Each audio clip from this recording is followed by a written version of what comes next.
ಎಲ್ರಿಗೂ ನಮಸ್ಕಾರ. ನಾನು ಅಶ್ವಥ್. ಇಸ್ರೇಲ್ ಇಂದು ವಿಶ್ವದ ಶಕ್ತಿಶಾಲಿ ರಾಷ್ಟ್ರವಾಗಿ ಹೊರಹೊಮ್ಮಿದೆ. ಶತ್ರುಗಳು ವಿಶ್ವದ ಯಾವುದೇ ಮೂಲೆಯಲ್ಲಿರಲಿ ಆ ದೇಶಕ್ಕೆ ನುಗ್ಗಿ ಶತ್ರುಗಳನ್ನು ಇಸ್ರೇಲ್ ಸಂಹಾರ ಮಾಡುತ್ತೆ. ಹಾಗೆ ನೋಡಿದರೆ ಇಸ್ರೇಲ್ ಪುಟಾಣಿ ದೇಶ. ಗಾತ್ರದಲ್ಲಿ ಕೇರಳಕ್ಕಿಂತಲೂ ಕಡಿಮೆ ಗಾತ್ರವನ್ನು ಹೊಂದಿದೆ.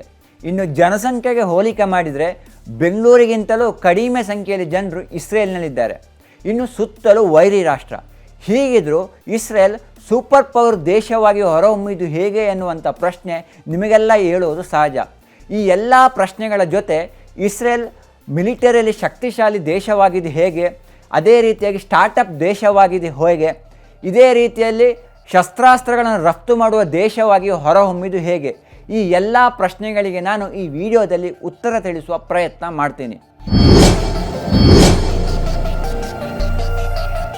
ಇಸ್ರೇಲಿಗೆ ಸ್ವಾತಂತ್ರ್ಯ ಸಿಕ್ಕಿದ್ದು 1948 ಮೇ 14ರಂದು. ಸ್ವಾತಂತ್ರ್ಯ ಸಿಕ್ಕಿದ ಮರುದಿವಸವೇ ಇಸ್ರೇಲ್ನ ಮೇಲೆ ದಾಳಿ ಮಾಡಿತ್ತು. ಒಂದಲ್ಲ ಎರಡಲ್ಲ 5 ದೇಶಗಳು ಇಸ್ರೇಲ್ ಮೇಲೆ ದಾಳಿ ಮಾಡಿದ್ವು. Egypt, Syria, Jordan, Iraq, Lebanon ಜೊತೆ ಯುದ್ಧ ಮಾಡಿತ್ತು. ಈ ವೇಳೆ ಇಸ್ರೇಲ್ನಲ್ಲಿ ದೊಡ್ಡ ಪ್ರಮಾಣದ ಯಾವುದೇ ಶಸ್ತ್ರಾಸ್ತ್ರಗಳ ಸಂಗ್ರಹ ಇರಲಿಲ್ಲ. ಸ್ಟಾಲಿನ್ ಕಳಿಸಿದ್ದಂಥ ಶಸ್ತ್ರಾಸ್ತ್ರ ಮತ್ತು ಕೆಲವೊಂದು ಯುದ್ಧ ವಿಮಾನಗಳು ಮಾತ್ರ ಇಸ್ರೇಲ್ನಲ್ಲಿತ್ತು. ಹೀಗಾಗಿ ಬಹುತೇಕ ರಾಷ್ಟ್ರಗಳು ಈ ಯುದ್ಧದಲ್ಲಿ ಇಸ್ರೇಲ್ ಸೋಲುತ್ತೆ ಎಂದೇ ನಿರೀಕ್ಷೆ ಮಾಡಿದವು. ಅದೇ ರೀತಿ ಸಹ ಆಗಿತ್ತು. ಅರ್ಧ ಯುದ್ಧ ಮುಗಿದ ಸಂದರ್ಭದಲ್ಲಿ ಇಸ್ರೇಲ್ನಲ್ಲಿ ಶಸ್ತ್ರಾಸ್ತ್ರಗಳೆಲ್ಲವೂ ಖಾಲಿಯಾಗ್ತಾ ಬಂತು. ಈ ಸಂದರ್ಭದಲ್ಲಿ ಇಸ್ರೇಲ್ ಒಂದು ಅದ್ಭುತವಾದ ರಣತಂತ್ರ ಮಾಡಿತ್ತು. ಈ ರಣತಂತ್ರ ವಿರೋಧಿ ಪಕ್ಷಗಳನ್ನು ಸೋಲಿಸಿದ್ದು ಮಾತ್ರವಲ್ಲ, ವಿರೋಧಿ ಪಡೆಗಳು ಇಸ್ರೇಲ್ನಿಂದವೇ ಕಾಲ್ಕಿತ್ತವು. ಯುದ್ಧ ನಡೀತಾ ಇದ್ದಾಗ ಮಧ್ಯದಲ್ಲಿ ಇಸ್ರೇಲ್ನ ಶಸ್ತ್ರಾಸ್ತ್ರಗಳೆಲ್ಲವೂ ಖಾಲಿಯಾಗ್ತಾ ಬಂತು. ಈ ಸಂದರ್ಭದಲ್ಲಿ ಮುಂದೇನು ಮಾಡಬೇಕು ಅಂತ ಆಲೋಚನೆ ಮಾಡಿದಾಗ ಇಸ್ರೇಲ್ ಸೋಡಾ ಬಾಟಲ್ ಬಾಂಬ್ ಬಳಕೆ ಮಾಡಲು ಮುಂದಾಗುತ್ತೆ. ಅಂದರೆ ಏನು ಅಂತಂದರೆ ಬಾಟ್ಲಿಯಲ್ಲಿ ಸೋಡಾ ತುಂಬಿಸಿ ಮೇಲಿನಿಂದ ಕೆಳಗಡೆ ಬೀಳಿಸೋದು. ಸೊ ಈ ತಂತ್ರದ ಭಾಗವಾಗಿ ಬಾಟ್ಲಿಗೆ ಸೋಡಾ ತುಂಬಿಸಿ ಅದನ್ನು ಯುದ್ಧ ವಿಮಾನದ ಮೂಲಕ ಮೇಲೆ ಕಳುಹಿಸಿ ಆಮೇಲೆ ಯುದ್ಧ ವಿಮಾನದಿಂದ ಬಾಟ್ಲಿಯನ್ನು ಕೆಳಗಡೆ ಬೀಳಿಸಲಿಕ್ಕೆ ಆರಂಭಿಸಿತು. ಸೊ ಇದನ್ನು ಕಂಡು ಅರಬ್ ರಾಷ್ಟ್ರಗಳು ಭಯಭೀತಗೊಂಡು ಮೇಲಿನಿಂದ ಬಾಂಬೆ ಹಾಕ್ತಾ ಇದೆ ಅಂತ ತಿಳ್ಕೊಂಡು ತಾವು ಆಕ್ರಮಿಸಿದ ಜಾಗದಿಂದ ಹಿಂದಕ್ಕೆ ಸರಿತಾ ಹೋಯಿತು. ಅಷ್ಟೇ ಅಲ್ಲದೆ ಜನರು ಸಹ ಹಿಂದಕ್ಕೆ ಹೋದರು. ಈ ಮೂಲಕ ಬಹಳ ಅದ್ಭುತವಾದ ರಣತಂತ್ರವನ್ನು ಬಳಕೆ ಮಾಡಿ ಇಸ್ರೇಲ್ ಅರಬ್ ರಾಷ್ಟ್ರಗಳ ವಿರುದ್ಧ ಮೊದಲ ಜಯವನ್ನು ಪಡೆದುಕೊಂಡಿತು. 1967ರಲ್ಲಿ ಇಸ್ರೇಲ್ ಮೇಲೆ ಈಜಿಪ್ಟ್, ಜೋರ್ಡಾನ್, ಸಿರಿಯಾ ಯುದ್ಧ ಮಾಡಲು ಸಿದ್ಧ ಮಾಡುತ್ತೆ. ಈ ಸಂದರ್ಭದಲ್ಲಿ ತನ್ನ ಮೇಲೆ 3 ರಾಷ್ಟ್ರಗಳು ಒಗ್ಗಟ್ಟಾಗಿ ಯುದ್ಧ ಮಾಡ್ತಾ ಇದೆ ಅನ್ನೋದನ್ನು ಮೊದಲೇ ತಿಳ್ಕೊಂಡ ಇಸ್ರೇಲ್ ಈಜಿಪ್ಟ್ನ ಏರ್ಬೇಸ್ ಮೇಲೆ ಬಾಂಬ್ ದಾಳಿ ಮಾಡಿ ಛಿದ್ರ ಮಾಡುತ್ತೆ. ಈ ಮೂಲಕ ಶತ್ರು ರಾಷ್ಟ್ರ ತನ್ನ ಮೇಲೆ ದಾಳಿ ಮಾಡುವ ಮೊದಲೇ ಇಸ್ರೇಲ್ ಶತ್ರುಗಳ ಮೇಲೆ ದಾಳಿ ಮಾಡಿತಿ ಅವರನ್ನೇ ಭಯಭೀತ ಮಾಡಿತ್ತು. ಈ ಮೂಲಕ ಈ ಯುದ್ಧವನ್ನು ಇಸ್ರೇಲ್ ಕೇವಲ 6 ದಿನದಲ್ಲೇ ಗೆದ್ದುಕೊಂಡಿತ್ತು. ಇಲ್ಲಿಯವರೆಗೆ ಇಸ್ರೇಲ್ 6 ಬಾರಿ ಯುದ್ಧ ಮಾಡಿದ್ದು, ಈಗ 7ನೇ ಬಾರಿ ಹಮಾಸ್, ಇರಾನ್ ಜೊತೆ ಯುದ್ಧ ಮಾಡ್ತಾ ಇದೆ. ಇಸ್ರೇಲಿಗೆ 1948ರಲ್ಲಿ ಸ್ವಾತಂತ್ರ್ಯ ಸಿಕ್ಕಿದ ಸಂದರ್ಭದಲ್ಲಿ ಬಹಳ ಕಷ್ಟವಾಗ್ತಾ ಇತ್ತು. ಯಾಕೆ ಅಂತಂದರೆ ಅವರಲ್ಲಿ ಯಾವುದೇ ಆರ್ಥಿಕವಾಗಿ ಯಾವುದೇ ಸಂಪನ್ಮೂಲ ಇರಲಿಲ್ಲ. ಆದರೆ ಈ ಸಂದರ್ಭದಲ್ಲಿ ವಿಶ್ವದೆಲ್ಲೆಡೆ ಇದ್ದ ಯಹೂದಿಗಳು ಇಸ್ರೇಲಿಗೆ ನೆರವು ನೀಡಲು ಆರಂಭಿಸಿದರು. ಇದರ ಜೊತೆ ಜರ್ಮನಿ 1953ರಿಂದ 1966ರವರೆಗೆ $850 ಮಿಲಿಯನ್, ಅಮೇರಿಕ 1949ರಿಂದ 1973ರವರೆಗೆ ಪ್ರತಿ ವರ್ಷ $122 ದಶಲಕ್ಷ ಹಣವನ್ನು ಇಸ್ರೇಲಿಗೆ ನೀಡಿತು. ಬಡ ದೇಶಗಳಿಗೆ ವಿಶ್ವಸಂಸ್ಥೆ ಸೇರಿದಂತೆ ಅಭಿವೃದ್ಧಿ ಹೊಂದಿದ ದೇಶಗಳು ಹಣ ನೀಡುತ್ತಲೇ ಬಂದಿದೆ. ಆದರೆ ಆ ದೇಶಗಳು ಯಾವುದು ಸೂಪರ್ ಪವರ್ ದೇಶವಾಗಿ ಬದಲಾಗಿಲ್ಲ. ಆದರೆ ಇಸ್ರೇಲ್ ಇಂದು ಸೂಪರ್ ಪವರ್ ದೇಶವಾಗಿ ಬದಲಾಗಿದ್ದು ಹೇಗೆ ಅಂತಂದರೆ ಅಲ್ಲಿರುವ ಶಿಕ್ಷಣದಿಂದ. ಉದಾಹರಣೆಗೆ ಭಾರತದಲ್ಲಿ ಇಂಜಿನಿಯರಿಂಗ್ ಪ್ರಾಜೆಕ್ಟ್ಗಳನ್ನು ವಿದ್ಯಾರ್ಥಿಗಳು ಅಂಕಗಳಿಗಾಗಿ ತಯಾರು ಮಾಡ್ತಾರೆ. ಇನ್ನೂ ಕೆಲವರು ಫೆಲೋಶಿಪ್ ಸಿಗುತ್ತೆ ಅನ್ನುವ ಕಾರಣಕ್ಕೋಸ್ಕರ ಅಧ್ಯಯನ ಮಾಡುವವರು ಇದ್ದಾರೆ. ಇನ್ನೂ ಕೆಲವರು ಮತ್ತಷ್ಟು ಮುಂದೆ ಹೋಗಿ ಯಾರೋ ಮಾಡಿರುವಂಥ ಪ್ರಾಜೆಕ್ಟ್ಗಳನ್ನು ತಮ್ಮ ಹೆಸರು ಹಾಕಿ ಆ ನಂತರ ಸಬ್ಮಿಟ್ ಮಾಡ್ತಾರೆ. ಆದರೆ ಇಸ್ರೇಲ್ನಲ್ಲಿ ಸದ್ಯ ವಿಶ್ವಕ್ಕೆ ಆಗ್ತಾ ಇರುವಂಥ ಜ್ವಲಂತ ಸಮಸ್ಯೆಗಳ ಬಗ್ಗೆ ಅಲ್ಲಿನ ವಿದ್ಯಾರ್ಥಿಗಳು ಸ್ಟಡಿ ಮಾಡ್ತಾರೆ. ಅದು ಟ್ರಾಫಿಕ್ ಸಮಸ್ಯೆ ಇರ್ಬೋದು, ನೀರಾವರಿ, ಕೈಗಾರಿಕೆ, ರಕ್ಷಣೆ, ಮೆಡಿಕಲ್ ಕ್ಷೇತ್ರಕ್ಕೆ ಸಂಬಂಧಿಸಿದಂತೆ ಕಾಡುತ್ತಿರುವ ಸಮಸ್ಯೆ ಸವಾಲುಗಳ ಬಗ್ಗೆ ವಿದ್ಯಾರ್ಥಿಗಳು ಅಧ್ಯಯನ ಮಾಡಿ ಅಂತಿಮವಾಗಿ ಪ್ರಾಜೆಕ್ಟ್ಗಳನ್ನು ಸಬ್ಮಿಟ್ ಮಾಡ್ತಾರೆ.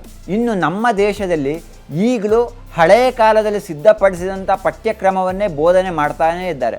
ಆದರೆ ಇಸ್ರೇಲ್ನಲ್ಲಿ ಹಾಗಲ್ಲ. ಕಾಲಕ್ಕೆ ತಕ್ಕಂತೆ ಇಸ್ರೇಲ್ನಲ್ಲಿ ಪಠ್ಯಕ್ರಮ ಬದಲಾಗ್ತಾನೇ ಇದೆ. 1960ರಲ್ಲಿ ಇಸ್ರೇಲ್ನಲ್ಲಿ ಒಂದು ನೀರಿನ ಸಮಸ್ಯೆ ಆಯಿತು. ಈ ಸಂದರ್ಭದಲ್ಲೇ ಅಲ್ಲಿನ ಇಂಜಿನಿಯರ್ ಒಬ್ಬರು ಅದ್ಭುತ ಕೆಲಸ ಮಾಡಿ ನೀರಾವರಿ ಸಮಸ್ಯೆಯನ್ನು ಬಗೆಹರಿಸಿದರು. ಆ ಇಂಜಿನಿಯರ್ ಹೆಸರು ಸಿಮ್ಚಾ ಬ್ಲಾಸ್. ಅವರು ಹನಿ ನೀರಾವರಿ ಪದ್ಧತಿಯನ್ನು ಮೊದಲ ಬಾರಿಗೆ ವಿಶ್ವಕ್ಕೆ ಪರಿಚಯಿಸಿದರು. ನಂತರ ಇವರು ನೆಟಾಫೇಮ್ ಹೆಸರಿನ ಕಂಪನಿಯನ್ನು ಸ್ಥಾಪಿಸಿದರು. ಜಾಗತಿಕ ಹನಿ ನೀರಾವರಿ ಮಾರುಕಟ್ಟೆಯಲ್ಲಿ ಸದ್ಯ 30%ಕ್ಕಿಂತ ಹೆಚ್ಚಿನ ಪಾಲನ್ನು ಇದು ಹೊಂದಿದೆ. ಭಾರತ ಸೇರಿದಂತೆ ವಿಶ್ವದ 110 ದೇಶಗಳಿಗೆ ಡ್ರಿಪ್ಪರ್ ಲೈನ್ಗಳು, ಸ್ಪ್ರಿಂಕ್ಲರ್ಗಳು ಸೇರಿದಂತೆ ಹಲವು ಉತ್ಪನ್ನಗಳನ್ನು ಮಾರಾಟ ಮಾಡ್ತಾ ಇದೆ. ತನ್ನ ಸುತ್ತಲೂ ವೈರಿಗಳೇ ಇರುವ ಕಾರಣ ಆರಂಭದಲ್ಲಿ ಇಸ್ರೇಲ್ ಶಸ್ತ್ರಾಸ್ತ್ರಗಳನ್ನು ಆಮದು ಮಾಡ್ತಾ ಇತ್ತು. ಆದರೆ ಶಸ್ತ್ರಾಸ್ತ್ರಗಳನ್ನು ಹೆಚ್ಚು ಆಮದು ಮಾಡಿದರೆ ಭವಿಷ್ಯದಲ್ಲಿ ತನ್ನ ಆರ್ಥಿಕತೆಗೆ ಸಮಸ್ಯೆಯಾಗಬಹುದು ಎನ್ನುವ ಕಾರಣಕ್ಕಾಗಿ ನಂತರದ ವರ್ಷದಲ್ಲಿ ತನ್ನ ಬಜೆಟ್ನಲ್ಲಿ ಶಸ್ತ್ರಾಸ್ತ್ರ ಉತ್ಪಾದನೆ ಮಾಡಲು ಹಣವನ್ನು ಬಳಕೆ ಮಾಡಿತು. ಇದರಿಂದಾಗಿ ಇಸ್ರೇಲಿಗೆ ಪ್ರಮುಖವಾಗಿ 2 ಮುಖ್ಯ ಲಾಭ ಆಯಿತು. ಒಂದನೆಯದು, ತನಗೆ ಬೇಕಾದ ಶಸ್ತ್ರಾಸ್ತ್ರಗಳನ್ನು ತಾನೇ ತಯಾರಿಸಿತು. ಅದರ ಜೊತೆ ವಿಶ್ವಕ್ಕೆ ಶಸ್ತ್ರಾಸ್ತ್ರಗಳನ್ನು ಮಾರಾಟ ಮಾಡಲು ಮುಂದಾಯಿತು. ಈ ಮೂಲಕ ತನ್ನ ಆರ್ಥಿಕತೆಗೆ ಡಿಫೆನ್ಸ್ ಒಂದು ಶಕ್ತಿಯನ್ನಾಗಿ ಬಳಕೆ ಮಾಡಲು ಆರಂಭಿಸಿತು. ನೀವು ಐರನ್ ಡೋಮ್ ವಿಡಿಯೋವನ್ನು ನೋಡಿರ್ಬೋದು.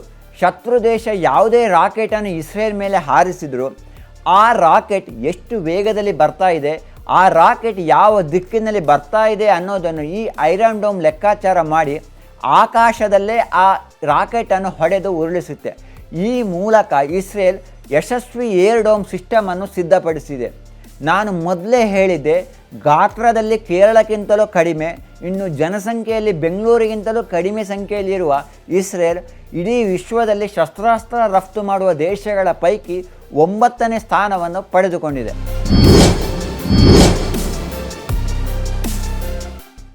ಪ್ರತಿಭಾವಂತರಿದ್ದರೂ ಅವರ ಪ್ರತಿಭೆಗೆ ತಕ್ಕದಾದ ಉದ್ಯೋಗ ಸಿಕ್ಕಿದರೆ ಮಾತ್ರ ಲಾಭ. ಇಸ್ರೇಲ್ನಲ್ಲಿ ಸಾಕಷ್ಟು ಸಂಖ್ಯೆಯಲ್ಲಿ ಪ್ರತಿಭಾನ್ವಿತರಿದ್ದರೂ ಇಸ್ರೇಲ್ನಲ್ಲಿ ವಿದೇಶಿ ಸಂಸ್ಥೆಗಳು ಹೂಡಿಕೆ ಮಾಡಲು ಹಿಂದೇಟು ಹಾಕ್ತಾ ಇದ್ದವು. ಯಾಕೆ ಅಂತ ಅಂದರೆ ಇಸ್ರೇಲ್ ಸುತ್ತ ವೈರಿ ರಾಷ್ಟ್ರಗಳಿದ್ವು. ಜೊತೆಗೆ ಇಸ್ರೇಲ್ ಸ್ವಾತಂತ್ರ್ಯ ಮಾಡಿದ ನಂತರ ಪ್ರತಿ 10 ವರ್ಷಗಳಿಗೊಂದೇ ಒಂದೊಂದು ಯುದ್ಧವನ್ನು ಮಾಡ್ತಾ ಇತ್ತು. ಈ ಕಾರಣಕ್ಕಾಗಿ ಯಾವೊಂದು ದೇಶಗಳು ಇಸ್ರೇಲ್ನಲ್ಲಿ ಹೂಡಿಕೆ ಮಾಡಲು ಆಸಕ್ತಿ ತೋರಿಸ್ತಾ ಇರಲಿಲ್ಲ. ಅಷ್ಟೇ ಅಲ್ಲದೆ ಹಿಂದೇಟು ಹಾಕ್ತಾ ಇದ್ವು. ಇದರಿಂದಾಗಿ ಇಸ್ರೇಲಿಗೆ ಬಹಳಷ್ಟು ಸಮಸ್ಯೆ ಆಗ್ತಾ ಇತ್ತು. ಈ ಸಮಸ್ಯೆಯನ್ನು ನಿವಾರಣೆ ಮಾಡಲು ಇಸ್ರೇಲ್ ಒಂದು ಮಹತ್ವಾಕಾಂಕ್ಷೆಯ ಯೋಜನೆಯನ್ನು ಸಿದ್ಧಪಡಿಸಿತು. ಅದು ಯಾವುದು ಅಂತ ಅಂದರೆ ಯೋಜ್ಮಾ ನಿಧಿ ಅಂತ ಯೋಜನೆ. ಇದು ಏನು ಅಂತಂದರೆ, ಕಂಪನಿಗಳು ದೇಶದಲ್ಲಿ ಹೂಡಿಕೆ ಮಾಡಿದರೆ 40% ಹಣವನ್ನು ಸರ್ಕಾರವೇ ಹೂಡಿಕೆ ಮಾಡುತ್ತೆ. ಉಳಿದ 60% ಹಣವನ್ನು ಕಂಪನಿಗಳು ಹೂಡಿಕೆ ಮಾಡಬೇಕು ಎಂಬ ಷರತ್ತನ್ನು ವಿಧಿಸಿತು. ಕಂಪನಿಗಳಿಗೆ ಲಾಭ ಬರ್ತಾ ಇದ್ದಂತೆ ಸರ್ಕಾರ ತನ್ನ ಬಳಿ ಇದ್ದ ಷೇರಿನ ಪಾಲನ್ನು ಬೇರೆಯವರಿಗೆ ಮಾರಾಟ ಮಾಡ್ತಾ ಇತ್ತು. ಈ ಮೂಲಕ ಉದ್ಯಮಗಳಿಗೆ ಪ್ರೋತ್ಸಾಹ ನೀಡಲು ಆರಂಭಿಸಿತು. ಈ ಯೋಜನೆಯಿಂದಾಗಿ ವಿಶ್ವದ ದೊಡ್ಡ ಕಂಪನಿಗಳು ಇಸ್ರೇಲ್ನಲ್ಲಿ ಕಚೇರಿಯನ್ನು ತೆರೆದಿವೆ. ಜೊತೆಗೆ ಸಂಶೋಧನಾ ಕೇಂದ್ರವನ್ನು ಸಹ ಓಪನ್ ಮಾಡಿವೆ. ಈಗ ಭಾರತದಲ್ಲಿ ಸ್ಟಾರ್ಟಪ್ ಕಲ್ಚರ್ ಆರಂಭಗೊಂಡಿದ್ದರೂ ಇಸ್ರೇಲ್ನಲ್ಲಿ 1990ರ ದಶಕದಲ್ಲೇ ಸ್ಟಾರ್ಟಪ್ ಕಲ್ಚರ್ ಆರಂಭಗೊಂಡಿತ್ತು.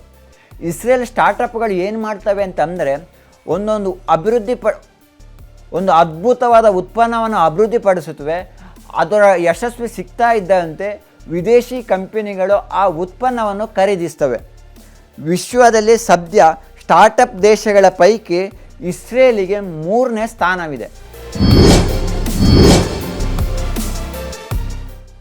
ಇಸ್ರೇಲ್ ನಿರ್ಧಾರಗಳನ್ನು ನೀವು ಒಪ್ಪದೇ ಇರ್ಬೋದು.